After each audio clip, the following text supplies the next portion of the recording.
C'est ça la priorité. Na wakati tunakuya kwa Mungu, tunakuya juu ya kujifunza namna gani kumutii, na ile njoo inakuya ya kwanza. Quand est-ce que Jésus est venu vers l'homme? Na ni wakati gani Yesu alikuwa kwa mtu? C'est après la désobéissance de l'homme. Ni kisha kutokutii kwa mtu. Et il est venu en tant qu'homme. Na alikuya kama vile mtu. C'est pour nous apprendre à obéir à Dieu. Ni juu ya kutufundisha kumutii Mungu. Nous avons lu Philippiens chapitre 2 verset 8 à 11. Tulisoma Filipo sura ya 2 mstari wa 8 mpaka 11. Nous avons dit ceci. Tulisema hivi Que plusieurs d'entre nous savent que la Bible déclare que l'élévation ne vient ni de l'Orient, ni de l'Occident, ni du désert, selon Somme. Na wengi katikati yetu tunajua kwamba Biblia inasema unyanyulivu haitoke kumashariki au kumagharibi au kuchangwa kufatana na Zaburi. Et beaucoup disent que c'est l'humilité qui élève l'homme. Na wengi wanasema ni unyenyekevu inanyanyua mtu. Nous avons dit que ce n'est pas ça. Na tulisema haina vile. Mais la Bible déclare Lakini Biblia inatangaza que l'humilité précède la gloire. ya kwamba unyenyekevu inatangulia utukufu. Donc c'est par Jésus-Christ que nous apprenons aujourd'hui. Ni kupitia Yesu Kristo tunajifunza leo. Selon les textes de Philippiens c'était chapitre combien? Chapitre 2 verset 8 à 11. Fatana na hata mianjiko ya Filipo sura ya 2 mstari wa 8 mpaka 11. Que l'élévation est la conséquence de l'obéissance à Dieu. Ya kwamba unyanyulivu inakuya matokeo ya utiifu kwa Mungu. Et nous avons dit que la vie de Jésus-Christ du début à la fin nous démontre que nous sommes à l'école de l'obéissance à Dieu. Na tuliweza kuona ya kwamba maisha ya Yesu Kristo mwanzo mpaka mwisho ilitufundisha au ilituonesha kwamba tunakuya mshule ya utiifu kwa Mungu. Et Jésus-Christ égale obéissance à Dieu. Satan égale désobéissance à Dieu. Na tulisema Yesu Kristo inakuya utiifu kwa Mungu na shetani naye anakuya kutokutii kwa Mungu. Alors Jésus-Christ par le Saint-Esprit nous pousse à obéir à Dieu pour que nous soyons bénis. Na Yesu Kristo kupitia Roho Mtakatifu anatusukuma tupate kuya watiifu kwa Mungu ili tupate kubarikiwa. Et Satan et diable, ils poussent les hommes à désobéir à Dieu pour qu'ils soient maudits. Na shetani diabulu anasukuma watu wakatale kumutii Mungu ili wapate kulainiwa. Et nous avons dit qu'il faut comprendre une chose. Na tulisema inabidi kuelewa kitu moja. Que la foi authentique ya kwamba imani ya kweli et véritable na ya kweli consiste à obéir à Dieu. Inaelekea kumutii Mungu. Donc nous ne pouvons pas parler de l'obéissance et de la foi sans parler de l'obéissance. Maana yake hatuwezi kusemezea imani bila kusemezea utiifu. Celui qui a la foi ule anakuwa na imani et celui qui obéit à Dieu. Ni ule anatii Mungu. Et l'obéissance à Dieu na utiifu kwa Mungu consiste à faire ce qu'il nous dit. Na inaelekea kufanya ile Mungu anatuambia. Nous avons lu Hébreux chapitre 11 verset 8. Tulisoma Waebrania 11 mstari wa 8. Et là nous avons dit ceci. Na pale tulisema hivi. Que la foi c'est obéir comme Abraham. Na imani ni kutii kama vile Ibrahimu. Jean chapitre 2 verset 5. Yohane sura ya 2 mstari wa 5. Écoutez. Serviteur de Dieu, le grand devoir que nous avons, c'est de préparer les hommes à obéir à Dieu. Ni kutayarisha watu kutii Mungu. J'ai dit ceci. Ilisema hivi. Que la prière et le jeûne ya kwamba mafungo na maombi ne sont pas l'expression de la foi. Haina kionesho ya imani. Ce n'est pas parce que nous prions. Haina kusema njoo tunalomba. Ce n'est pas parce que nous jeûnons. Haina kusema tunafunga. Que cela témoigne que nous avons la foi. Ya kwamba ile inashuhudia kwamba tunakuwa na imani. Mais l'obéissance à Dieu, lakini utiifu kwa Mungu et à sa parole, na kuneno lake, qui témoigne qui témoigne de notre foi. Niyo inashuhudia imani yetu. Alors jeûne et prière mafungo na malombi sont des sacrifices. Na kuya ni kuchitoa. Tandis que la foi, lakini imani, c'est l'obéissance à Dieu et à sa parole. Inakuwa ni utiifu kwa Mungu na kuneno lake. Amen. Amina. Est-ce que tu peux acclamer pour Jésus-Christ? Et tunaweza shangilia Yesu Kristo. Les gens disent que la foi, c'est croire aux promesses de Dieu. Watu wanasema imani ni kuamini ahadi ya Mungu. Ce n'est pas ça. Haina vile. Mais la foi, lakini imani, c'est obéir à Dieu. Ni kutii Mungu. C'est alors que ces promesses s'accompliront dans notre vie. ni pale maadili yake itatimizika mu maisha yetu. Genèse chapitre 26 verset 4 à 6. Mwanzo 26 mstari wa 4 mpaka wa 6. Abraham avait obéi à Dieu. Ibrahimu alimtii Mungu. Son fils Isaac aussi avait obéi à Dieu. Na mwana wake Isaka naye pia alimtii Mungu. Nous avons lu aussi Hébreux chapitre 13 verset 17. Na tulisoma Waebrania 13 mstari wa 17. Là où la Bible nous dit, Kule Biblia inatuambia obéissez à vos conducteurs. asema muwatii wa viongozi wenu. Amen. Amina. Alléluia. Amen. Kama utii kiongozi wako, Si tu n'obéis pas à ton conducteur, namna gani unaweza kutii Mungu? comment est-ce que tu peux obéir Kama à Dieu? utii batumishi ba Mungu, Tu n'obéis pas au serviteur de Dieu, namna gani unaweza kutii Mungu? comment est-ce que tu peux obéir à Dieu? Hata viongozi wetu mu madepartement, Même nos conducteurs dans les kama départements, tubatii, si nous ne les obéissons namna pas, gani tutamutii Mungu? comment est-ce que nous pouvons obéir à Dieu? Nous avons lu aussi 1 Pierre chapitre 2 verset 18 à 20. Tusoma Petro wa kwanza sura ya pili mstari wa 18 mpaka Même si vous 22. avez des conducteurs de caractère difficile, Hata mungekuwa na viongozi vya tabia ngumu, il faut toujours les obéir. inabidi paka kuwatii. Amen. Amina. Alléluia. Amen. Donc si tu veux être élevé, Maana yake kama unapenda si unyanyuliwa, tu veux être puissant, kama unapenda kuwa uwezo, si tu veux être grand, kama unapenda kuwa mkubwa, si tu veux être béni et prospère, kama unapenda kubarikiwa na si kustawi, tu veux avoir la réussite, kama unapenda kuwa na kuweza, le succès, kavumu, la renommée, kavumu à tout ce que tu désires par Dieu et avec Dieu, na yote unatamani kwa Mungu na pamoja na il Mungu, nous faut l'obéissance. inabidi utiifu. Et vous allez comprendre avec moi Na mtelewa pamoja nami, que la vie chrétienne, maisha ya Ukristo c'est une école de l'obéissance totale à Dieu. ni shule ya utiifu muutele kwa Mungu. Et je dis ceci, que l'onction de Dieu n'est pas l'affaire de jeûne et prière, Na nilisema upako ya Mungu haina mambo ya kufunga na malombi, mais c'est question de l'obéissance au conducteur. na ni mambo ya utiifu kwa viongozi. Amen. Amina. Alléluia. Amen. Que Dieu vous bénisse. Mungu awabariki. La désobéissance, c'est la rébellion à Dieu. Na kutokutii ni utombozi kwa Mungu, Et Dieu n'aime pas les rebelles. na Mungu hawapendaki watombozi. Même le diable sait que Dieu n'aime pas les rebelles. Hata diabolo anaelewa kwamba Mungu apendaki C'est watombozi. pourquoi le diable pousse l'homme à toucher aux interdits. Ndio kwa maana diabolo anasukuma mtu kugusa mwili na katazwa, Mungu amwachilie. pour qu'il soit abandonné ou Na rejeté de shetani Dieu. anajua bila Mungu mtu hawezi kitu. Et le diable connaît très bien, sans Dieu, l'homme ne peut rien. Amen. Amina. Alléluia. Amen. Est-ce que tu peux acclamer pour Jésus? Et tunaweza shangilia Yesu. Que Dieu vous bénisse.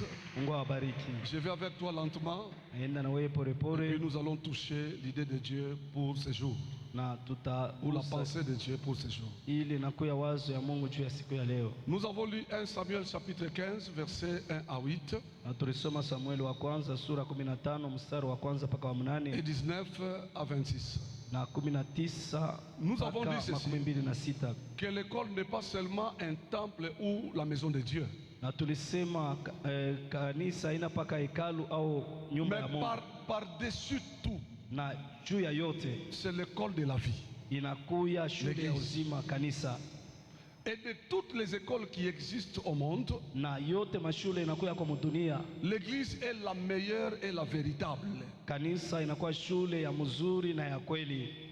Et la différence ou les différentes sortes des écoles qui existent dans ce monde. Na mashule chana chana inakuya kwa hii dunia. Nous avons parlé du sein maternel, Na tulisemezea tumbo ya mama, la maison familiale, tulisema hata jamaa, l'environnement socio et culturel hata mazingira ya watu na matabia et économique, na ya pesa, et l'école proprement dite.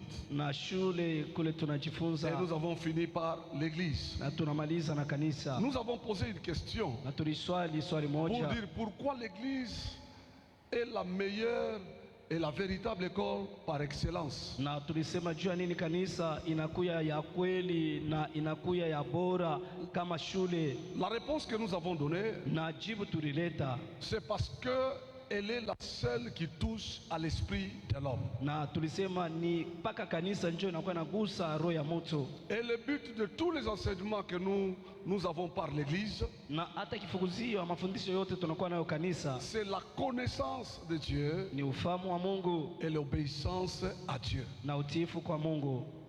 N'oublie jamais ça.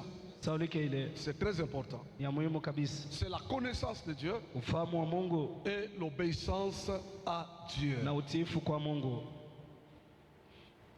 L'obéissance à Dieu Utiifu kwa Mungu est ce qui fait de nous, ni ile et ce qui fait de nous, ni ile inafanya sisi de tout ce que nous faisons ou accomplir pour Dieu.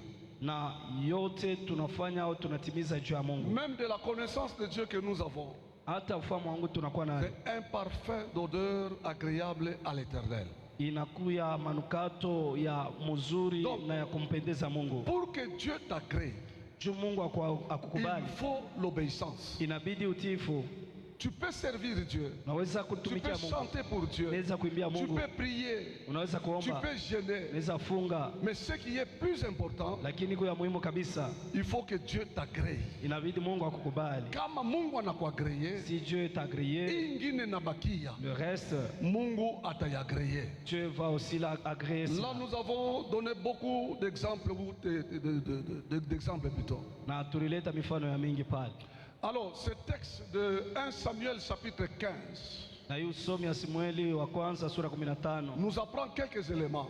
inatufundisha vitu fulani. Nous avons dit que l'obéissance à Dieu Tulisema utiifu kwa Mungu est immédiate inakuwa pale pale et prompte. na haraka, C'est-à-dire à l'instant même ni kusema pale pale et rapidement, na mbio en vitesse. mkukimbia. Deuxièmement, Ya pili, l'obéissance doit être totale, utiifu inapaswa kuwa muutele, pas en partie. hapana musemo. C'est-à-dire quoi? Ni kusema nini? Exécuter tout ce que Dieu te demande. Na kutimiza Defend. yote Mungu anakuomba ufanye.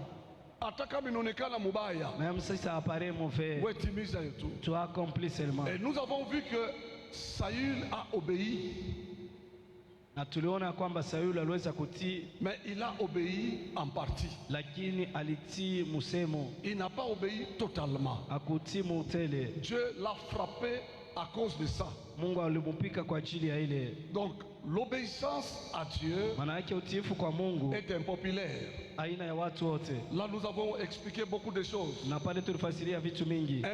Impopulaire, c'est-à-dire, Ya kusema aina ya watu wote ni kusema nini? cela ne rencontre point la volonté ou les sentiments de tout le monde. Na ile yote haitakubaliwa na hisia au na mania ya watu wote. En d'autres termes, l'obéissance à Dieu Maana yake utiifu kwa Mungu kwa namna nyingine ne te mettra pas en accord et d'accord avec tout le monde, haitakuunganisha na kukubaliwa na watu wote, mais en communion avec Dieu. lakini muushirika pamoja na Mungu. Nous avons donné le cas d'Abraham. Tulileta mfano wa Ibrahimu, Nous avons lu Osée chapitre 1er verset 1 à 3. tulisoma Hosea sura ya kwanza mstari wa kwanza mpaka wa tatu, Ésaïe chapitre 20 verset 1 à 3. Isaya 20 na mstari wa kwanza mpaka wa Nous avons dit tatu. que l'obéissance à Dieu est coûteuse. Na tulisema utiifu kwa Mungu inakuwa ya bei.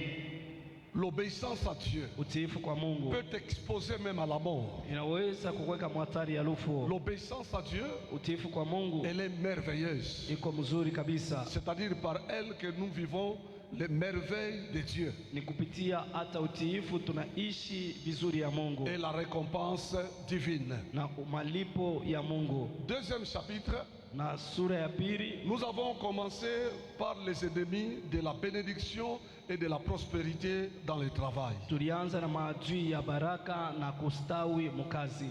Premier ennemi Na adui wa de kwanza la bénédiction wa et de baraka la prospérité dans le travail, na wa kustawi mkazi, nous avons parlé de Satan et le diable. na tulisemezea shetani diabolo, Selon Apocalypse chapitre 12 verset 12 kufuatana na Ufunuo 12 mstari wa 12 et Jean chapitre 10 verset 10. na Yohana 10 mstari wa 10. Ça nous allons lire Hii tutayasoma pour bien décoller. njoo ya tupate kuruka mzuri. Allons dans Apocalypse Twendeni mu Ufunuo chapitre 12 verset 12. sura 12 mstari wa 12. Si on peut honorer la parole de Dieu. Kama tunaweza kuheshimu neno la Mungu. C'est pourquoi réjouissez-vous cieux Ndiyo kwa maana furaheni et mbingu vous qui habitez dans les cieux. na nini wakaji wa mbingu. Malheur à la terre et à la mer, Ole kwa dunia na car bahari, le diable est descendu vers vous animé d'une grande colère, kwani shetani anachuka kwenu nini mwenye kuya na kashirani kubwa, sachant qu'il a peu de temps. Amen. Mwenye kujua kwamba nakuwa na wakati ndogo. Que Dieu vous bénisse. Mungu awabariki. Jean chapitre 10 verset 10. Yohana 10:10. La Bible dit, Biblia inasema le voleur ne vient que pour dérober, ya kwamba mwivi anakuja juu ya kuiba, égorger et détruire. kuchinja na kuharibu. C'est ce qui nous intéresse. Ni ile Dérober, égorger et détruire. kuiba, kuchinja na kuharibu. Amen. Amina. Donc le premier ennemi, Maana yake adui wa kwanza non seulement de la bénédiction, de la prospérité dans le travail, hapana tu wa baraka na kustawi mkazi, est l'ennemi juré de l'homme. lakini adui wa nguvu wa mtu C'est Satan ou le serpent ancien. ni shetani, tunamwita nyoka wa zamani, Car il est l'auteur de malheur sur la terre. kwani ni yeye chemchemu ya ole pa dunia. L'auteur de malheur Chemchemu sur cette terre, pa hii dunia c'est le diable. ni diabolo.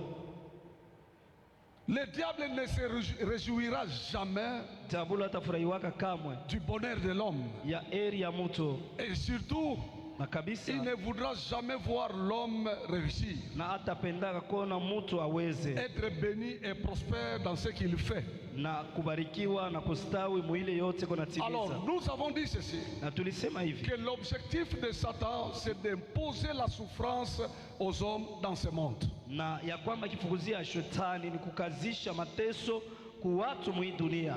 Selon 1 Pierre, Fuatana na Petro wa kwanza chapitre 5, verset 9, sura ya 5 mstari wa 9, la Bible dit, Biblia inasema, résistez-lui avec une foi ferme, asema mshimpate mbele yake na imani kubwa, sachant que les mêmes souffrances sont imposées à vos frères dans le monde. na benye kujua kwamba ile mateso moja moja inakazisha kwa ndugu yenu mudunia.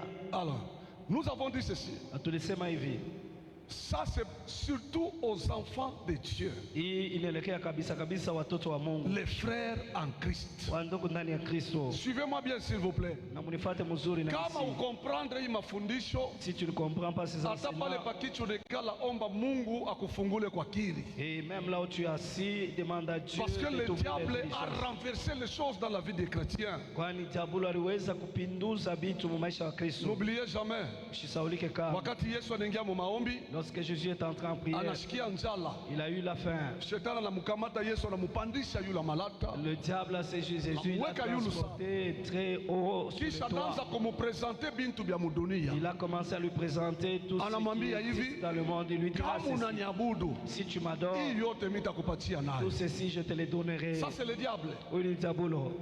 C'est vrai Ni kweli. que la Bible parle de la bénédiction, Biblia inasemezea baraka. mais la bénédiction a ses conditions. Lakini baraka inakuwa na makanuni yayo. Alléluia. Alléluia. Amen. Unifuata huku wewe unisha kuikala mukiti au na protocole. Suivez-moi ici, tu es assis sur la chaise, tu n'es pas protocole. Donc Satan et son royaume Maana yake shetani na ufalme wake ont pour devise banakuya kama na misemo: voler ou dérober, kuiba, détruire kuharibu et tuer. na kuua. Et le diable vise les chrétiens, Na anakuya anafukuzia les frères en Christ. wanduku ndani ya Kristo. Toi qui as cru au Seigneur, Wewe ulimwamini Bwana. et qu'on appelle à imposer bibintu hivi, Il cherche à imposer ces choses: kuiba, voler, kualabisha détruire na kuua. et égorger. Na shetani asitafurahiaka kukona wewe, asitapendaka kukona wewe kufurahiwa. Et le diable n'aimera jamais te voir toi te réjouir. Nous avons lu Jérémie chapitre 51. Na tulisoma Yeremia 51. On va lire ça. Tayasoma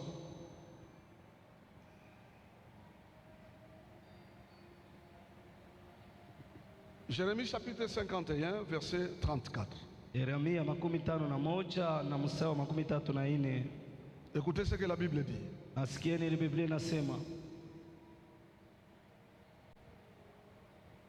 Nebuchadnezzar c'est l'image du diable, Nebukadneza ni picha ya diabolo. roi de Babylone, Mfalme wa Babiloni m'a dévoré, aliweza m'a kunirarua, détruite. aliweza Il niharibu, a fait de moi un vase vide, akanifanya chombo chitupu tel un dragon. kama vile nyoka. Il m'a englouti. Aliweza Il kunimeza, a rempli son ventre de ce que j'avais de précieux. akajaa tumbo yake na ile yote nilikuwa nayo ya bei, Il m'a chassé. na akanifukuza. Donc, le travail du diable dans la vie de l'homme, Maana yake kazi ya diabolo maisha ya mtu c'est de dévorer. ni ya kurarua. Dévorer veut dire Kurarua ni kusema manger sans rien laisser. ni kula bila kuacha C'est ce que chochote. nous avons dit le dimanche. Ni ile tuliyasema Muyenga. Et détruire Na veut dire kuharibu ni kusema faire disparaître ce qui était construit. na kupotesha ile yote ilikuwa inaonekana kama majengo, Un vase vide, na hata kyombo kitupu, on vous laisse sans rien. na banakuacha bila kitu. Engloutir, Kumeza tu deviens méconnaissable. na abawezi tena kukutambua, Il a rempli son ventre de ce que j'avais de précieux. na anajaa tumbo yake na yote nilikuwa nayo ya bei. C'est-à-dire quoi? Ni kusema nini? Il détruit Anaharibu tout ce que tu as gagné pendant des années, ile yote uliweza kuvuta kupata miaka mingi, comme fruit de ton travail. kama vile tunda ya kazi yako. Unatumika sana mu maisha, Tu as beaucoup travaillé dans la vie, unakombana sana mu tu as maisha, beaucoup combattu dans la vie, unainvestir mu yako maisha, tu as investi dans ta vie, kisha yanakuya et lui il vient analabisha yote. et il va tout détruire. Inekalaka mzuri C'est très bien kama uko nateswa lorsque tu souffres, awiyapanda mu maisha, tu n'es pas encore élevé dans la mais vie. kama unesha kufika deja yulu Si tu es déjà pakusema en haut, shuke, et avant que tu ne descendes, inakuyaka na malaria mingi sana, ça vient avec beaucoup de maladies. mashuta, matension, Il y a des chutes de tension, maipo l'hypotension, na nini tena, l'hypertension, hypertension, magastrite la gastrite na maparalysie yulu, et même parce que paralysie. unatoka yulu Parce que tu viens unafika d'en haut et tu es arrivé en bas. kisha kukufanya bile byote Après t'avoir fait Kumwisho. tout cela, à la fin, anakufukusha budunia. il te chasse du monde. C'est pourquoi muyako maisha C'est pourquoi dans ta vie, ile tu kunafanya nawe kila siku ce hapa, que nous faisons avec toi ici chaque jour, kumutafuta Mungu, chercher Dieu, kuomba, prier, kusikia neno lake, écouter sa parole, kumutowea Mungu, se offrir à ni Dieu. maisha ya kila siku, C'est la vie de tous les jours. aina na muda Ce n'est pas pour na vile un temps. utatokaka mudunia. Et jusqu'à ce que tu quittes le Usiache hii monde. maaktivite hii, N'abandonne jamais ces activités. parce que kupata Parce que hayakuwa garanti, ce n'est pas une garantie. unaweza kupotesha. Tu peux perdre. Angalia huyu mwanamke huyu Regarde cette femme. alikuwa na mimba Elle était grosse kuanzia mwezi ya kwanza depuis le premier mois mpaka 9e mois, jusqu'au 9e mois. anazala mtoto, C'est accouché d'un kisha enfant. kuzala mtoto Après la naissance de juu tu ya l'enfant, kulala busingishi, parce qu'elle s'est endormie, banashanje mtoto, on a changé l'enfant. banabeba wake mtoto, On a pris son enfant kisha banamupatia et wakufa. on lui a remis celui qui était Alikuwa mort. anesha kuwina vita, Elle avait déjà vaincu le anesha combat. kupata kile alikuwa Elle a anatafuta, trouvé ce qu'elle cherchait. me banamushanje hiyo. Mais on lui a changé cela. Hata maisha inakuwa bien, Même si la vie devenait meilleure, kumbuke bibitu niko na kufundisha, souviens-toi de ces choses que je t'enseigne. usikachanjake muyako maisha, Ne change jamais dans ta vie. mapresipi yote beba hayo, Tous les principes, hata prends. musi nanenepa. Même si le volume Bakia de paka la vile bourse huko. augmenté, reste tel que tu étais. C'est possible que Oui. unakombana mu maisha, C'est possible, tu as été battu dans la vie, unaepargne, tu as épargné, unainvesti, tu as investi, me kumwisho banakubeba yote. et à la fin on te prend tout. Mama Esther iko nalala, Maman Esther est en Mambo train de gani, dormir. nilikuambia bila sema kuprepare mafundisho hivi, naweza kuveye tu juu nikuwe nikufundisha. Te dit préparer un enseignement comme celui-ci, je peux veiller pour venir t'enseigner. Kupata tu verse hivi kuko kazi ya mingi, Trouver un verset, il y a kisha niko beaucoup à faire. nakupa hiyo wewe kunalala busingisi. Et je te le communique, toi tu es en train de dormir. Ça c'est le grand travail du diable dans la vie d'un homme. Hii ni kazi kubwa ya diabolo mu maisha ya mtu. Atakuteswa leo, Il va te faire souffrir. anakuteswa, Te fait souffrir. anakuteswa, Il te fait souffrir. anakubeba vyote, Il prend tout. anakufungia huku na huku, Il te lit là et ça mwisho et ya là. yote À la fin de tout, il va te chasser. atakufukuza. Chasser c'est quoi? Kufukuza ni nini? Kukutosha mu katikati ya bazima, C'est-à-dire te faire partir au milieu de vivants. c'est la mort. Ni lufu.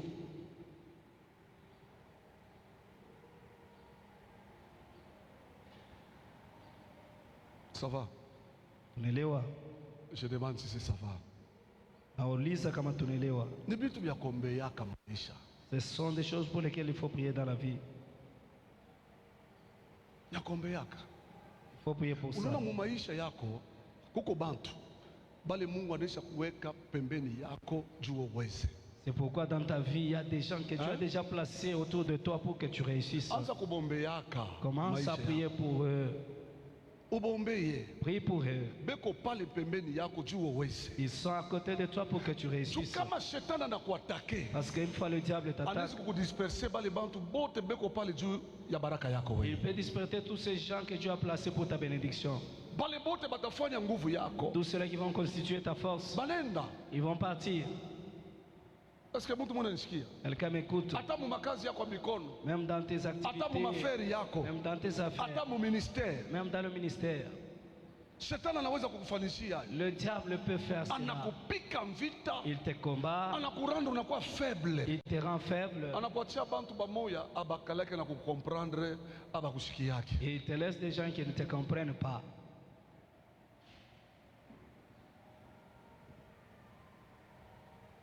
Faites attention. Nous parlons du travail. Kebaange tukuna semezia kazi. N'aime pas les travailleurs. Il n'aime pas. Parce que nilikwambia kusema kazi wakati kunatumika objectif ni nini? Uingie murepo ya maisha.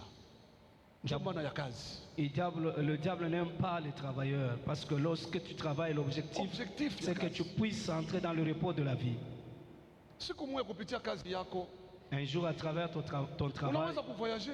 Tu peux voyager. Unaweza kujiretrouver même hata Amerika juu tu ya kazi yako. Tu peux te retrouver même en Amérique à cause de ton travail. Inakuingisha mu repos. Ça t'introduit dans le repos. Nilikwambia kumwanza kusema Je t'ai dit au début que wakati tu kunatumika lorsque nous travaillons, kunikalaka kifukuzio. il y a un objectif. Parce qu'il y a un temps où tu ne vas pas travailler. Où tu ne vas plus travailler. C'est la loi de la nature. Ni ile sheria ya umbile. C'est pendant la vieillesse. Ni wakati ya uzee. Wewe utakufa leo. Toi tu ne mourras pas aujourd'hui. Unapasha kuzeka. Tu dois vieillir. Mais hapana kuzeka comme un malheureux. Lakini ne vieillis pas comme mtu aole. Hauna tena kitu kimamu yako maisha. Tu vieillis, tu n'as rien dans ta vie. Hakuna. Il n'y a rien. Itakusukuma wewe. Ça va te pousser toi de travailler sans cesse. Et je t'ai dit que lorsque nous travaillons, entrer ou arriver dans le repos de la vie, il faut savoir épargner. La deuxième des choses, il faut investir. Il faut savoir investir. Tu ne peux pas investir si tu n'as pas encore épargné. Mais hapa niko nakwambia, si je te parle, unaweza kufanya vyote hivi. Tu peux faire tout ceci. Unaepargne, tu épargnes, unainvesti, tu investis. Mais shetani anakutokelea. Mais l'ennemi apparaît. Ça va? Tunaelewa? Ça va? Tu dois faire quelque chose dans ta vie. Unapaswa kufanya kitu fulani maisha yako. Kuko bale beko na zeka ba malheureux. Il y a ceux-là qui vieillissent en état malheureux. Beko naingia mu magasin ya bantu kulomba. Ils entrent dans des magasins des bengine beko na polisa, est-ce que bakuzale batoto? Les autres se demandent est-ce qu'ils n'ont pas mis au monde. Mais bengine beko na zeka. Il y a d'autres qui vieillissent na maisha mazuri sana. Avec une très meilleure vie.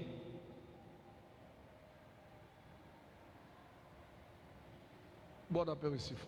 Seigneur soit loué. Nasema Bwana apewe sifa. Je dis que le Seigneur soit loué.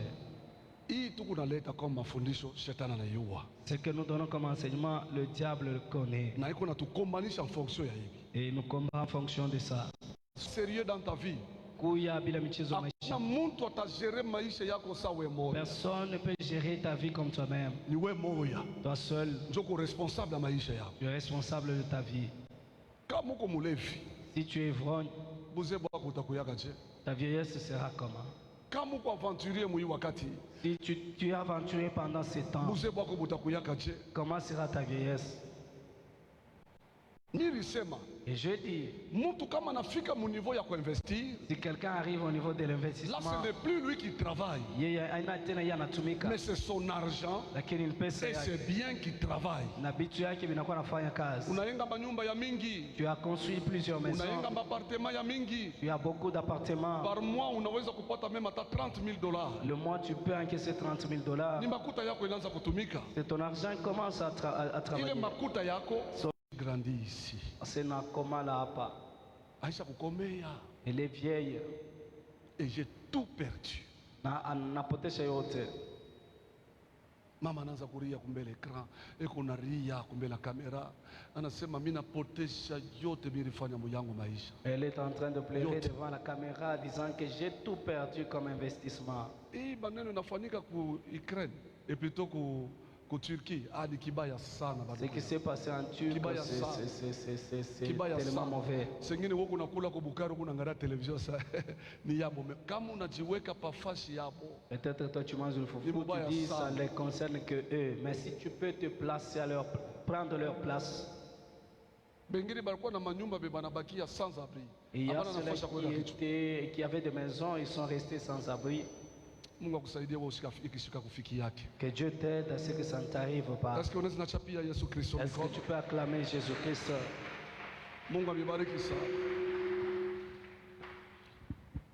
Donc, le premier ennemi de ta bénédiction et de ta propre prospérité, le premier ennemi c'est le diable. Le deuxième ennemi, ce sont les gens de ta maison. C'est ce que la Bible dit. Les gens de ta maison.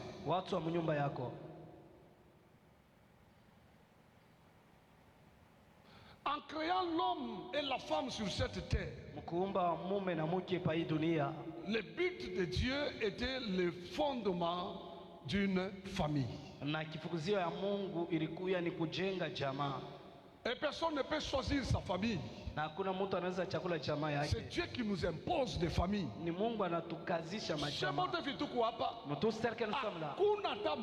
Aucune personne qui avait choisi pour dire que moi je naîtrai dans telle famille. Je me rappelle du haut de cette chair, Papa Mbouya l'a dit que quand il y a que famille, si c'était que tout le monde commence à choisir sa famille, personne ne pouvait choisir la famille. Donc, dans laquelle il est né. C'est Dieu qui nous impose. Il est ma famille, les familles dans lesquelles nous nous retrouvons. Alors, la famille a béni plusieurs personnes. Et la famille a détruit plusieurs personnes. Allons dans Michée chapitre 7. Michée chapitre 7.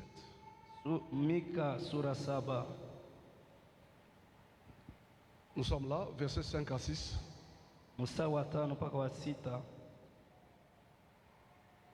Écoutez ce que la Bible dit. Ne crois pas à un ami. Ne te fie pas à un intime. Devant celle qui repose sur ton sein, garde les portes de ta bouche.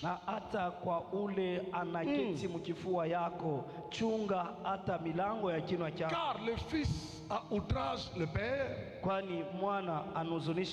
La fille se soulève contre sa mère. La belle-fille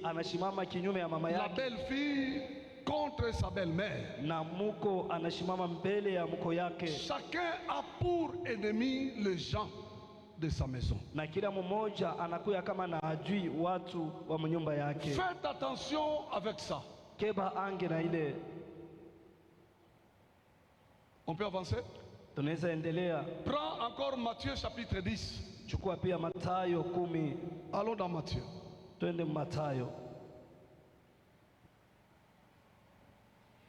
Matthieu 10, 35 à 36. Car je suis venu mettre la division entre l'homme et son père. Entre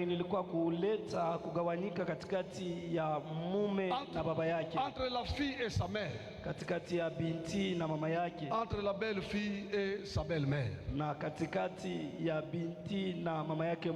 l'homme aura pour ennemi les gens de sa maison. Amen. Donc Michée a prophétisé et Jésus est venu accomplir. Ici je veux dire qu'il y a 3 relations qui sont très ou trop dangereuses dans la vie d'un homme. ile inakuya ya hatari mu maisha ya moto, et qui empêche l'homme d'être béni et être prospère dans son travail, na inazuiza mtu kubarikiwa na kustawi mkazi yake, ou qui détruit le travail de l'homme selon Michée. au ile inakuwa inaharibu kazi ya mtu kufatana na Mika. Première relation, Na uhusiano ya kwanza c'est l'amitié, ile inakuwa urafiki, c'est-à-dire les amis. maana yake warafiki. Ça va? Tunaelewa, Ça va? tunaelewa. Je dis ceci, qu'il y a trois relations qui sont trop dangereuses Nasema kunakuwa uhusiano tatu ile inakuwa ya hatari kabisa, et qui empêchent l'homme d'être béni et être prospère dans son travail, na inazuiza mtu kubarikiwa na kustawi mkazi yake, et qui détruit le travail de l'homme selon Michée. na inakuwa inaharibu kazi ya mtu kufatana na Mika. Ok. Alors, ces trois relations sont, Na ile mahusiano tatu inakuja, premièrement, l'amitié, ya kwanza urafiki, c'est-à-dire les amis. maana yake tunakuwa na marafiki. Et deuxièmement, Ya pili, la famille biologique. na hata jamaa mule tunazalika. Et troisièmement, Ya tatu, la belle famille, hata selon le livre que nous venons de mule lire. tunaolewa.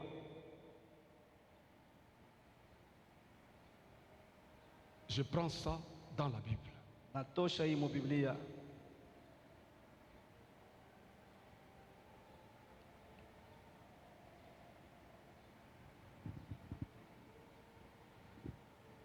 Banduku, Bien-aimé, aina bote batakuwa barafiki, ce n'est pas tout le monde qui sera ami. aina bote. Ce n'est pas tout le monde. Unaona mambo mamitie hii Vous voyez la ya part barafiki hii, d'amitié. kuko bamiki banaingia mubulongo Ici, beaucoup sont enterrés juu ya burafiki. à cause de l'amitié.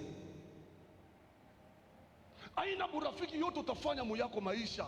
Ce n'est pas toute amitié que tu entreteras dans ta Unajua, vie. niko naambia Bakristo, J'ai dit aux chrétiens, niko naambia batoto ba Mungu, je parle aux enfants de Dieu. kama uko natumika kazi yako, Quand tu travailles, fanya attention na bantu. fais très attention avec l'homme. Est-ce que mimi nasema mbaya? J'ai mal parlé. Angalia, Regarde, kuko beskro banakuitaka mu numero yako au ba famille. il y a des escrocs qui t'appellent, tu ne les connais Sio pas. vile? Qu'est-ce qui Kuko se bengi basha kupokea mapele hapa ya kusema nono, kuko kitu fulani wewe kabebe kama unojisha bon fanya hivi. Ule mtu mwenyewe kunasikia mu telefone au muyue nani alimupa numero yako Il y a wewe? de ceux-là qui ont déjà eu des appels, telle personne Nani? va voir telle, tu vas prendre Faites ceci, attention. vendre. Mais qui a donné à cette Uko personne na le numéro? rafiki kani mu maisha yako? Quel est l'ami que tu Leo as aujourd'hui? pas kama mu vila Lubumbashi, Toujours sur la ville de Lubumbashi, unaweza kwenda bubank, tu peux aller à la banque, unabeba makuta yako, tu retires ton argent. busiku batakuingilia, La nuit, on va te beko cambrioler nakwambia bien que kusema bana tutuma, et on te dit clairement que Tukue, nous oui. sommes envoyés pour mais te tuer. busubuhi bwa jana Mais le ulibeba matin, makuta, tu as retiré l'argent. leta ile 30,000 au 40,000 dollars ulibeba ku bank. Donne le 30 000, le 40 000 dollars, tu as retiré à la banque. Uko na bantu mu maisha yako Tu as des gens dans ta bale vie uko naita rafiki que tu appelles amis, beko na kuuzisha, mais qui te vendent. bengine banenda mu burafiki mubaya, Et d'autres, bana créer na makopinage. ils sont allés au-delà de l'amitié. Tu es marié. Uko mwenye kolewa. Tu es marié, Uko mwenye kolewa. kisha unaenda kubeba maburafiki ingine, Et tu prends d'autres ile amitiés itadetuire kazi yako, qui vont ile détruire ton itafanya travail, tushindwe kuendelea mu qui maisha. vont t'empêcher de prospérer dans la vie. Unaya maisha plaisir Vous savez, la vie de plaisir, inafikishaka mpaka muntu mukuria, ça amène toujours l'homme à pleurer. utagaspie mefort yako bule. Tu vas gaspiller tes efforts pour rien. Si tunaona bapapa bengine makuto bie olia yenga ta nyumba aya kuwa na nyumba me eko na uziana mamiotoka Et nous avons vu d'autres papas. kakopini moya Il n'a pas Eko na une muzia maison, kamotoka, mais il est en train de payer le véhicule à une copine. uko na kakioski kako, Tu as ton kiosque. njo mule muko maisha yako weye C'est là où il y a ta muile vie. wakati Pendant ce temps, itakusaidia weye muile temps ça va t'aider toi pendant ce unaingia temps. mu maisha makopinage, Tu entres dans une vie de kisha unaanza copinage. kugaspie, unaanza kupotesha bintu yako mubutiki yako. Et tu commences à perdre les biens de ta boutique. Mwikale tu ba protocol, mwikale Asseyez-vous, protocole. mwache paka uleko kumulango yatengisha bantu mafasi kwako. Est-ce que mtu mwana nishikia? Quelqu'un m'écoute? Mimi nauliza kama uko unanishikia. Je te demande, est-ce que tu m'écoutes? Fanya attention mama. Tire très attention maman. Asubuhi mapema. Très tôt matin. Uliojikipe mbele na nyumba yako. Au lieu de t'occuper de ta wewe maison. unaenda unatambuka unaenda kwa voisin. Toi tu traverses chez le Kwanza voisin. kumwambia mambo yote mu nyumba yako. Commence à lui raconter tout ce qui concerne ta maison. Au hiyo kile kinaweza kukuzaria mu nyumba yako. Tu ne sais pas ce que ça peut engendrer. Bota bawezi kuwa barafiki yako wewe. Tout le monde n'est pas appelé à être ton ami. Mimi nasemaka hata mkanisa. Je le dis même à l'église. Usikuwe kufanya maburafiki huko mkanisa huko. Ne viens pas tisser ta Tunajua kile amitié. tunasemaka. Nous savons de quoi nous parlons. Tunaweza kuwa pamoja. Nous pouvons venir ensemble. Yesu akwe pakati. Que Jésus soit au milieu. Tusitoshe Yesu. N'enlevons pas Jésus. Kama tunatosha Yesu, Si nous enlevons Jésus, inakuwa mbaya. ce sera très mauvais.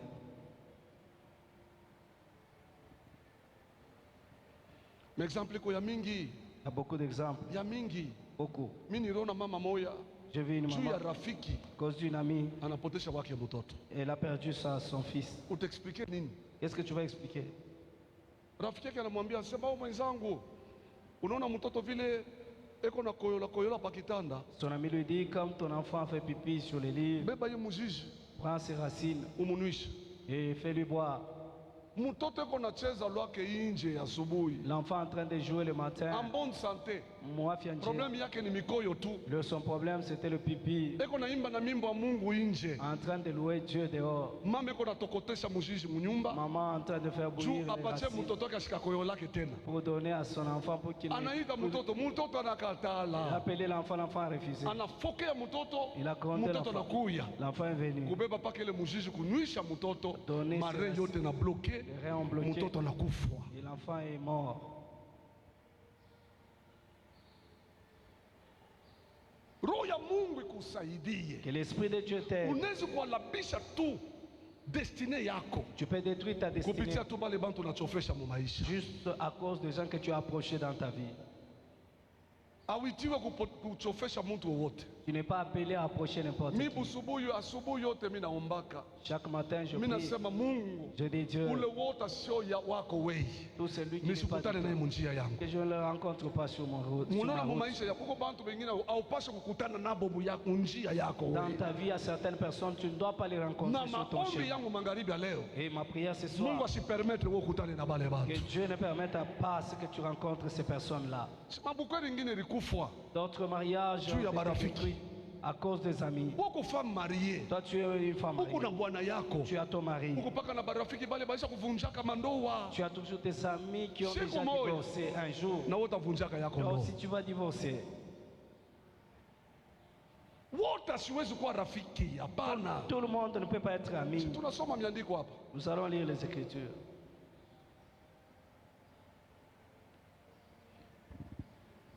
Kama usikie shauri ya Roho Mtakatifu, Si tu n'écoutes pas les conseils du Saint-Esprit, kesho unaweza kulia. demain tu peux pleurer. Na Mungu yuko nakukalamusha leo, Et Dieu t'avise Fais aujourd'hui attention. de tirer très attention. kebange. Tire très attention.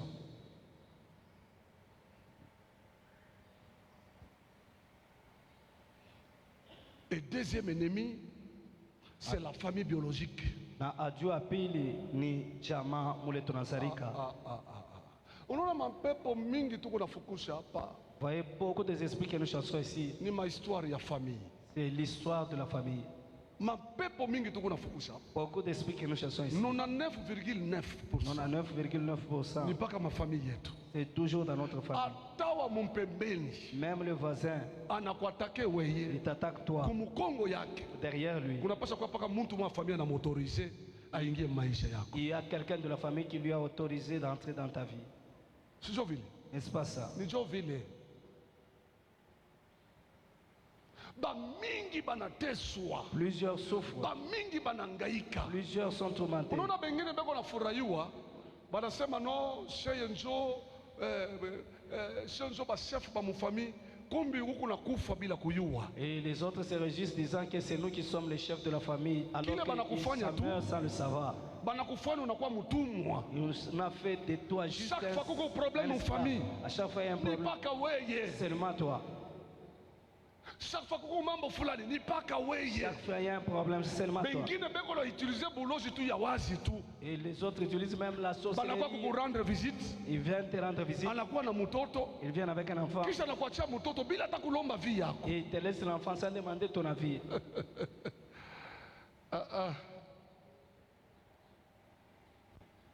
Unashindwa kufanya hata kitu kimoja maisha. Et tu ne sais pas faire quoi que ce soit. Famille bantu banayala kwako. Dans la famille, tout le monde est chez toi. Unashindwa kufanya kile ulipasha kufanya. Et tu échoues de réaliser ce que tu devais réaliser. Bana kufanya mtumwa. On a fait de toi un esclave. Si nikupatia exemple hapa. Je vais donner un exemple ici. Huyu papa anafanya makazi yake. Le papa a travaillé, Anaendelea. il a prospéré. Anaita tu ba membre ya famille Il a mukui. appelé les membres de la famille, venez. Anaita baloko yake bawili banaume. Il a fait appel à ses deux jeunes frères Tu bamusaidie. pour l'aider. Famille kuye nguvu. Que la famille devienne forte, Bantu baendelee. que les gens prospèrent. Kumbi anaita bala baitaki. Alors qu'il a appelé ceux-là, Siku moja nasema pana. un jour, il s'est dit non. Depuis moi munafika kwangu. Depuis que vous êtes arrivé chez Mimi moi, na constate bintu byangu binaanza kushuka. je constate que mes biens commencent à diminuer. Moya namwambia sa mkubwa. Un lui dit, grand Ni frère, wewe njoo ulituita. n'est-ce pas toi qui nous as She appelés? kazi yetu ni kuteswa famille. Notre travail, c'est faire souffrir la Wewe famille. njoo ulituita huku. N'est-ce pas toi qui nous as appelés ici? Mkubwa kiri naisha. Et le grand frère, Utasema nini? qu'est-ce qu'il pouvait encore dire? Tuke bange banduku. Tirons très attention, bien-aimé. Unayua Tu sais, mukazi il faut kuwa sérieux. dans le travail, il faut être Ile sérieux. naangalia kazi ya maisha yako. Ce qui concerne le travail de ta Ile vie, tafanya kekuwe mtu kesho. ce qui fera de toi un homme de Kuya main. nayo sérieux. Sois sérieux avec ça. Banduku mimi nekalaka sérieux mukazi. Niko sérieux. Bien-aimé, je suis Niko sérieux, sérieux mon dans le kazi. travail, je suis sérieux. Uye kunaenga hii kanisa. C'est lui qui bâtit cette église. Si ni mbakanya wangu. Hein? C'est mon coépoux. Njo vile. N'est-ce pas ça? Kama unaangalia faso tu kunaenda naye. Atuende mukadre ya famille. Et si nous évoluons, Hein? ce n'est pas dans le cadre familial. Atutembee mukadre ya famille. On n'évolue pas selon la Ni famille. kazi. C'est le travail. Tu kunafanya. Et nous faisons. Kama mimi sikukuwe sérieux. Si je n'étais pas sérieux Mukazi. dans le travail, Asingefanya kile anafanya hapa. il ne pouvait pas faire ce qu'il fait ici. Est-ce que mtu mwana comprendre? Quelqu'un comprend? Ne joue pas avec le travail. Usicheze na kazi. Mimi nakushangaa usema amen. Ça m'étonne, tu ne dis pas amen. Ne joue pas avec le travail. Na hapana kucheza na kazi.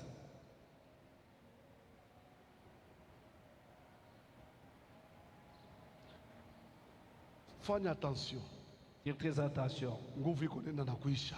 La force est en train de diminuer. Kama bibi mtu au comprendre. Tu ne comprends pas ces choses, Bitakukrea ma problème. ça va te créer des problèmes.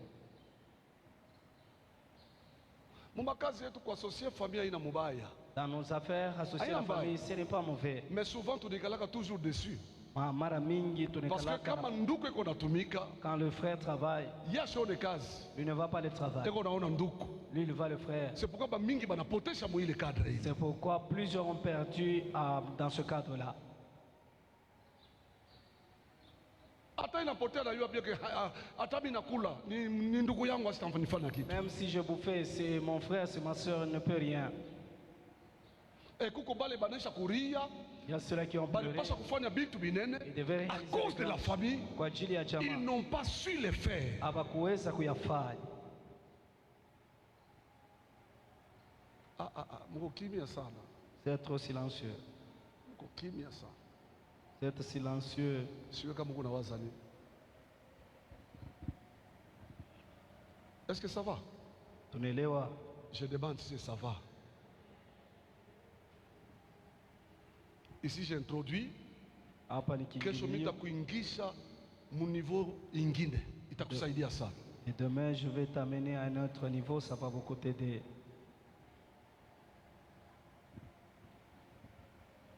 Donc ce sont les trois relations à bien gérer Maana yake ni ile mahusiano tatu inabidi kuongoza hayo mzuri, par rapport au travail qu'on fait. kulinganisha na kazi tuko nafanya, Kulinganisha na kazi ile kunafanya. en rapport avec le travail que tu fais. Serait bien hii ma relation yote. Na kazi gani? Ils avaient quel travail? Ni kuiba, kulabisha vitu ya baba yao. C'était voler, détruire les biens de leur père. Joseph alikuwa pale juu ya kuiproteger na Joseph kwanza était là kuwachongea. pour protéger et les accuser. Kumwisho banamfanya nini? À la fin, qu'est-ce qu'ils ont fait? Banabeba nguo ya Joseph. Ils ont pris l'habit de Joseph. Banaitanta mudamu. Ils ont imbibé du sang. Banabeba Joseph banamujisha nenda. Et ils ont vendu Joseph, il est parti. Kisha banabeba nguo ya Joseph. Ils ont pris l'habit de Joseph. Banenda kuipresenter kwa baba yake. Ils sont allés présenter Juu ya kusema banyama ba makari banamukula. pour dire que les animaux féroces l'ont dévoré. Mtoto yake sana. Tellement que le père aimait son fils. Baba riria. Le père a pleuré. Anashindwa kulala. Il n'a pas su dormir. Kula. Il n'a pas su manger. Juu ya wake mtoto. À cause de son fils. Banani barifanya hayo? Qui ont fait cela? Ni banduku yake. Sont ses frères. Hii témoignage ya Caïn. Le témoignage de Caïn. Sengine kama ilikuwa ta membre ya famille yake. Peut-être si c'était pas un membre. Sengine Caïn singekufa. Caïn n'allait pas Abel. Pardon? Celui qui est mort, c'est Caïn, non? Et plutôt Abel, oui. Abel. Merci. Abel asingekufa. Abel n'allait pas mourir. Comme il quoi peut-être voisin. Si c'était Abel asingekufa. Abel n'allait pas mourir. Mais Caïn anabeba mkono yake. Caïn a pris sa main. Anaweka yulu ya mwili ya munduku yake bila buluma. Et il a mis sur le corps de son frère sans pitié et il a fait couler le sang. Et la Bible dit que tu auras comme ennemi les gens de ta maison.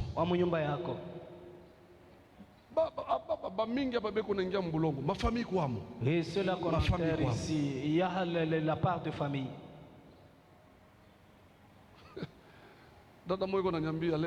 Une sœur me disait aujourd'hui, on priait pour son mari. Et le père voulait mourir. Il prie pour son fils. Toi je te bénis. Toi je te bénis. La soeur venait. Il enlève la main de papa sur le fils. Et il dit à son père, papa ça suffit. C'est l'affaire de ce matin.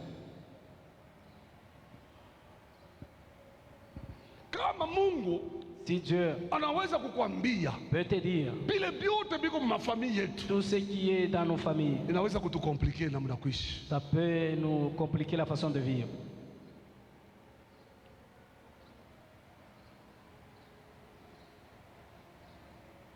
À cause des fruits du travail d'Abel,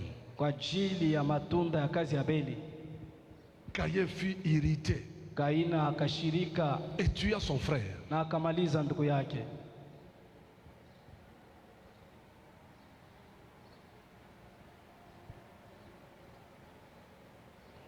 Ce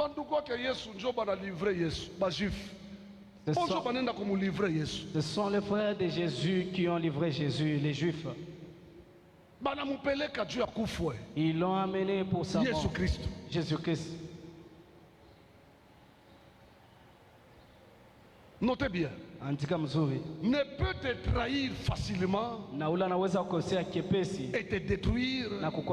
C'est celui qui connaît mieux et à qui tu fais confiance. Celui que tu fais confiance, celui que tu connais mieux, c'est celui-là qui peut te trahir. N'oublie jamais ça.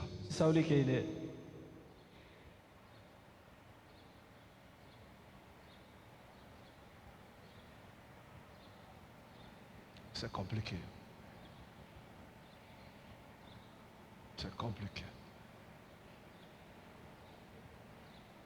Donc celui qui peut te détruire facilement, c'est celui qui te connaît, c'est celui que tu fais confiance. C'est celui-là qui peut te détruire. Jérémie chapitre 16. Allons dans Jérémie.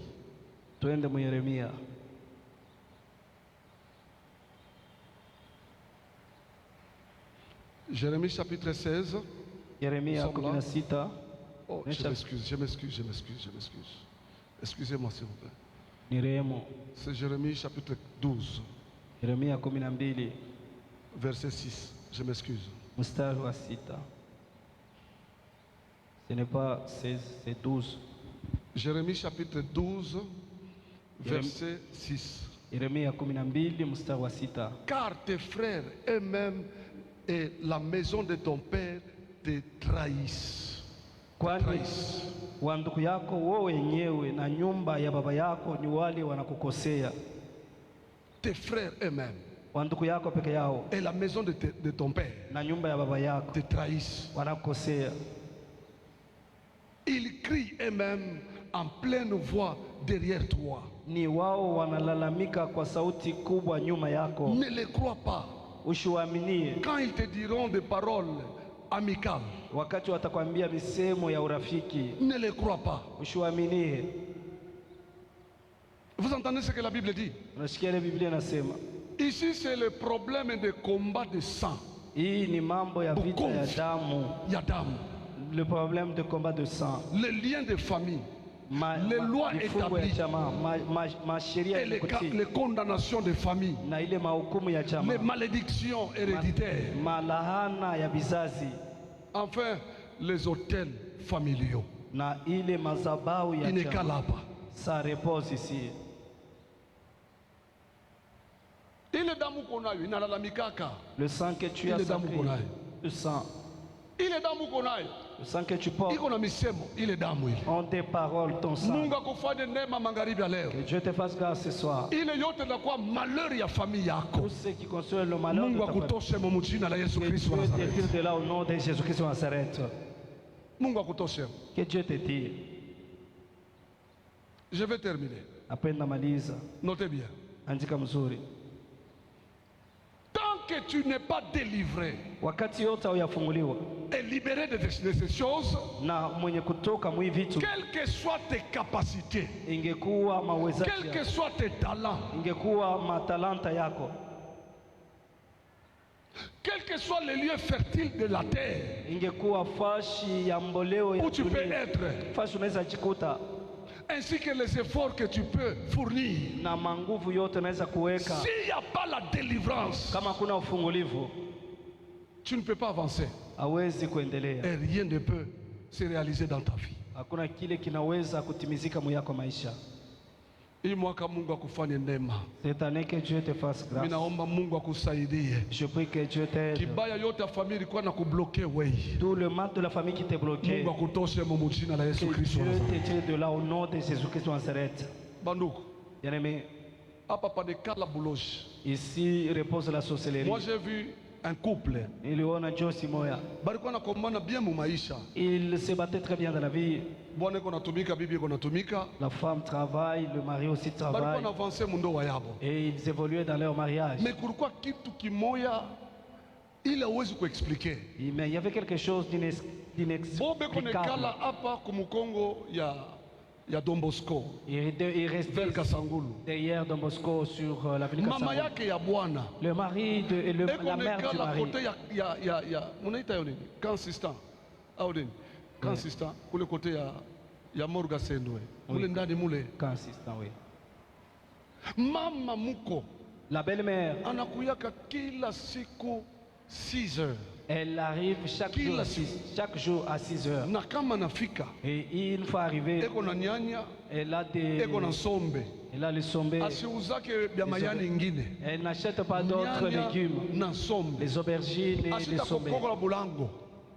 Asita pika kumulango. Elle ne va pas toquer. Atachunga bo bafungule mulango baki batoto. Elle va attendre ce que ses Kama enfants ouvrent. banafungula mulango, Une fois on ouvre la porte, akiingie il faut entrer. directement mu chambre. C'est directement dans la Yenjo chambre. wa kutanjika kitanda. C'est lui qui va arranger le lit. Garçon wa bien, Un bon garçon, waro mzuri, avec un bon cœur, eko natumika kazi yake. en train de travailler.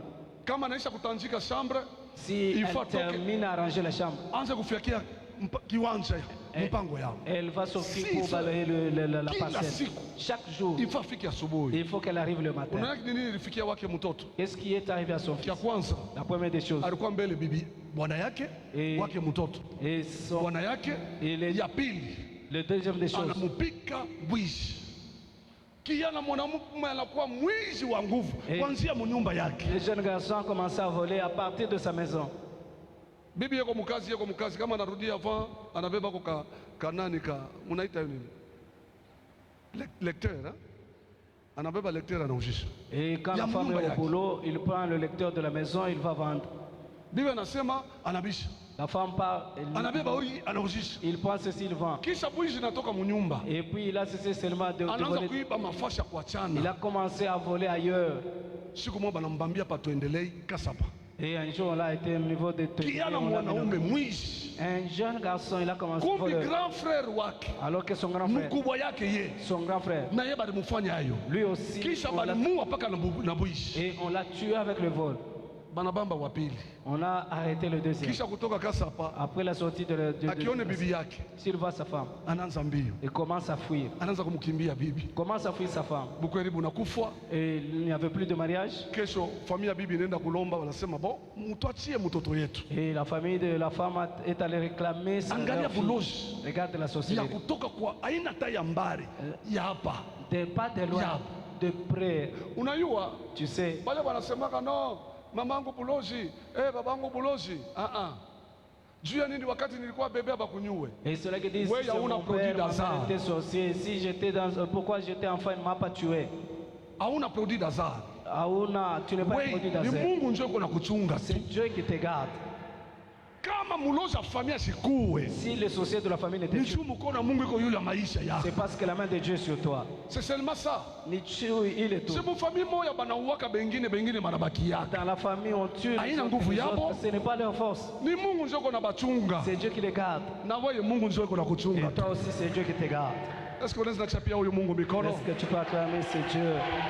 Le Seigneur soit loué.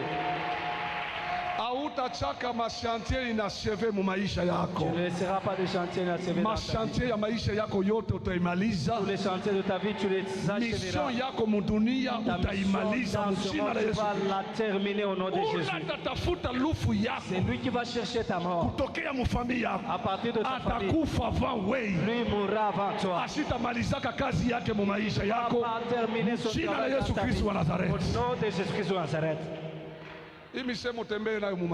Que ces paroles marchent avec dans ta vie. Le Seigneur soit loué. Dieu te bénisse abondamment. C'est pourquoi marche dans sa cœur. Obéis à Dieu. Accomplis sa volonté. Ça va? Tunaelewa. Ça va? Tunaelewa. Ok. Pour terminer, lisons Ézéchiel. Chapitre 24, verset 12. Sura 24 mstari wa 12. Misiseme que uchukie bantu bote hapana. Je ne te dis pas d'haïr tout le monde, non. Siseme vile. Ce n'est pas ce que je dis.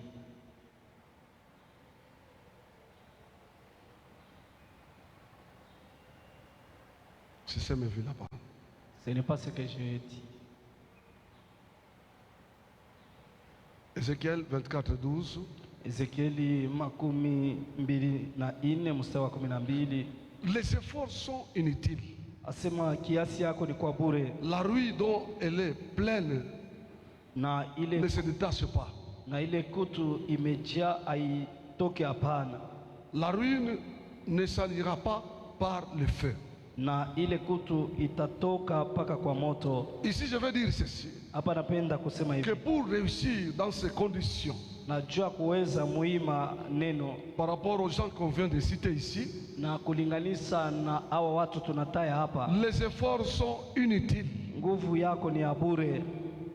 Les soucis et les pleurs, hata mauzuni na vilio, précipiteront ta mort. Itakazisha lufu lwako. Ça ne va pas t'aider.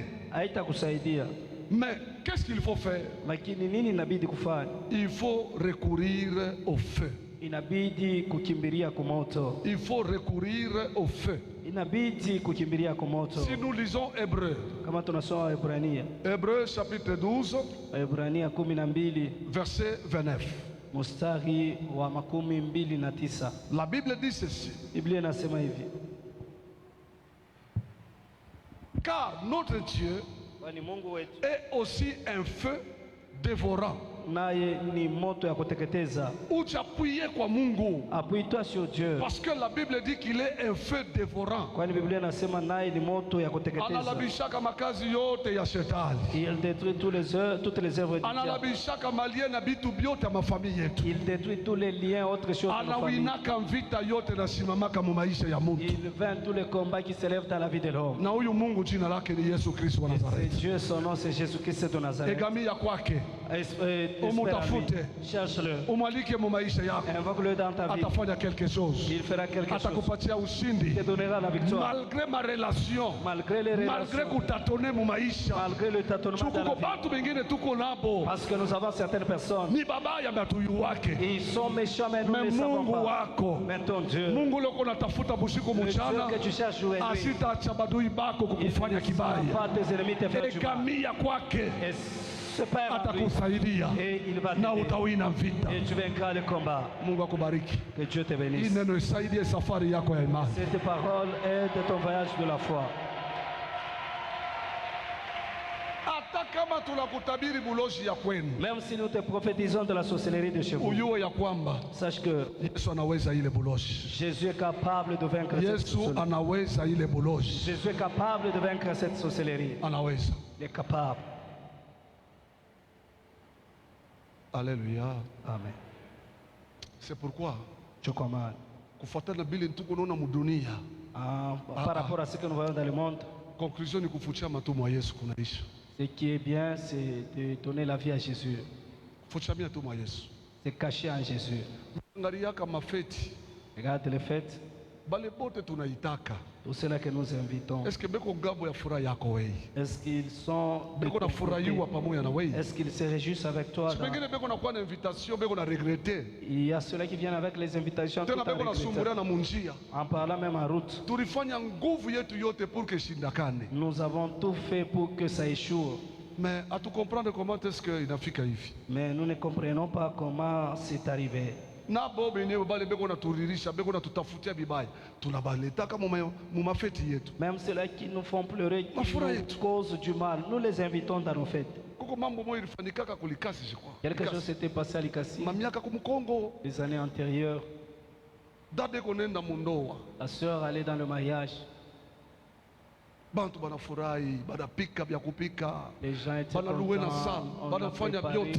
la salle, on a tout fait. Mukilti sasa hivi mukanisa, mukilti sasa hivi. Comme ici à l'église. Beko naingia.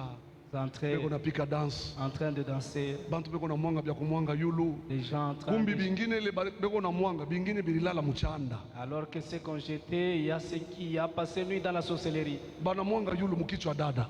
Et on a touché la dada nafika kumbele. La sœur arrive devant. Famille ya bwana pale. La famille du mari. Famille ya bibi pale. La famille de la femme. Kumbele hivi. Devant ici. Pasteur anobiri sasa hivi tuko na boyo le pasteur a prêché comme nous le faisons. Kumwisho anashuka. À la fin il descend. Anauliza dada. Il dit à la sœur. Anauliza mbele nduku. Il demande au frère. Unapenda huyu bibi? Est-ce que tu aimes la sœur? Bwana anasema ndio. Le mari dit oui. Bantu lele. Les gens acclament. Kisha banauliza dada. On demande à la sœur. Unapenda bwana? Tu aimes le mari? Hapana. Non. Bantu wanasabe. Les gens se sont dit non. Alangaria. Kisha pasteur anauliza dada unapenda frère? Le pasteur dit non. Kisha pasteur? Mais le pasteur? Anangaria hakuna namna kuendelesha tena na cérémonie. Et il n'y a pas moyen de continuer avec la cérémonie. Anamuuliza ya mwisho. Il demande pour la troisième fois, la dernière fois. Dada fulani. Sœur telle. Unapenda huyu frère? Aimerais-tu épouser telle? Anangaria frère. La sœur regarde le frère. Anangaria pasteur. Il regarde le pasteur. Kisha anamujibu hapana pasteur. Il dit non pasteur. Frère anaanguka. Le frère tombe. Bananyangula. On a soulevé. Mvuruge ningia auditoire. Et il y a eu des troubles dans l'auditoire. Banena na frère. On a amené le frère. Quelques minutes après. Dada ana sursauté. Et la sœur sursaute. Et on uliza sema frère quoi? Où est le frère? Unatoka kumkatala paka hapa. Tu viens de. Asema moi. Les gens étaient énervés. Miziki tisheko napika msala. Alors qu'il y avait des éléments. On attendait les gens. Pale dada na kwa kona kino frère asina na ya nanguka. La sœur lorsqu'elle a constaté que le frère bade mu hôpital. Et toutes deux kumbi ule kona fanya bile bintu. Alors que eko paka pale. Il était là. Ni bila ritupa yulu. C'est qu'elle a jeté. Kwa yula kichwa ya dada. Et ça touché la tête. Et ça troublé la sœur. Siku 2 semaines après. Wiki mbili baadaye. Mariage inafanyika tu mu modèle mwa bantu abanako. Le mariage s'est produit dans là où il n'y avait pas d'invité. Vous les hommes. Vous les hommes. Demande à ton voisin où est-ce que tu passes nuit. Tu vas où?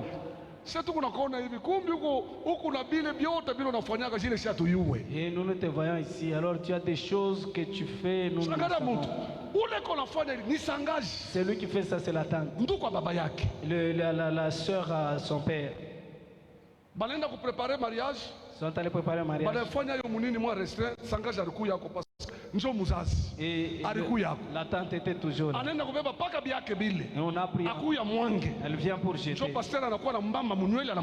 Et le pasteur est venu l'arrêter, il l'a bousculé. Ton enfant. Tu peux faire ta force demain.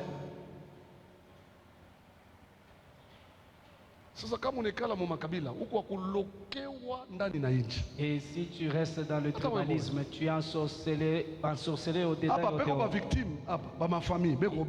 Ici, il y a beaucoup de victimes de famille ici. Dada mama anamutumia sauti. Banasema shetu tunapenda maisha yako mpaka paloko. Utasuka. Utarudia maisha ya kumkongo sana, utasusuka na mubukeri yako ile. Kwanza ndugu yako ndio kuna kuambia vile. Il ne se envoie un message pour dire que toi tu vas te détruire, tu vas rester sans rien. Et c'est lui qui envoie le message, c'est sa sœur. Même la haine. Et il y a d'autres familles qui commencent à se disputer. Tu vas toucher les oreilles. S'ils commencent à se disputer entre eux-mêmes, tu ne pourras pas aimer. L'homme aura pour l'ennemi les gens de sa maison.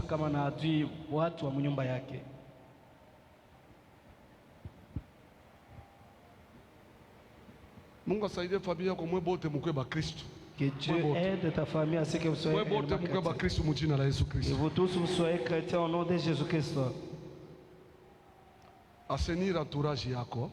Assainir ton entourage. Angalia bien barafiki baloko nabo.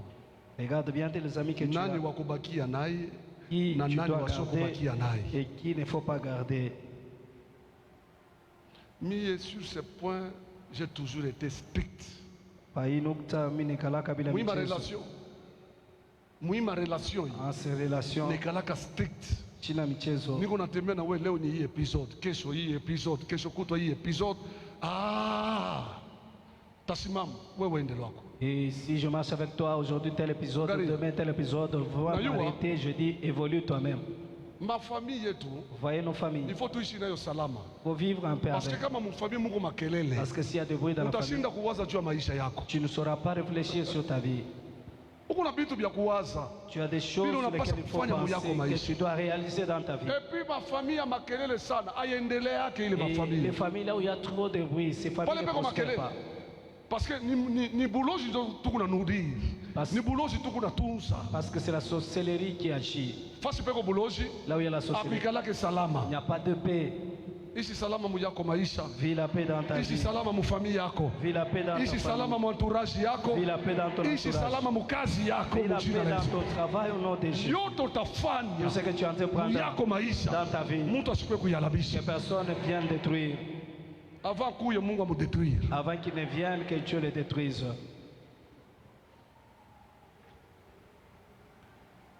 Hata hii kazi tu unafanya. Unayake ma ministère kuko bengine basha Obama madawa juu ya barafiki.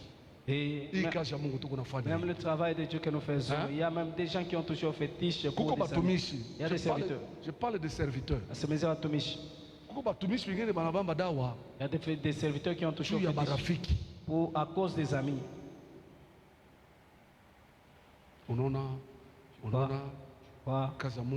L'œuvre de Dieu. Un jour, un papa m'a dit je ne pensais pas que je ne savais pas que tu pouvais avoir un grand nombre de gens qui t'entouraient. Comment tu les gardes? Vois-moi demain. Takupatia kitu kimoja. Je vais te Basha donner. kuniambia kama. On m'a déjà dit ça. Hata wewe mwana. Na hii mafundisho yote tuko nayo, wewe ukabebe n'importe quoi, ikusaidie mu ministère. Et il y a des gens comme ça. Kuko watu vile. Il y a des gens comme ça. Kuko watu vile. Mimi nafika Tanzanie. Je suis arrivé en Tanzanie. Pasteur ule kule niliendea. Sababu mingi bali monaka hapa. Pasteur sitataya parce que kamera iko pale. Mais mamingi wanamfamia ule Tanzania ule. Le Tanzanien que vous connaissez. Niko ku Tanzanie. Je suis à Tanzanie.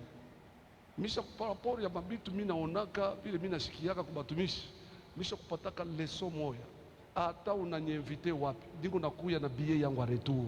Niko nayo kumfuko. Et même si vous m'invitez où, je viens avec mon billet de retour.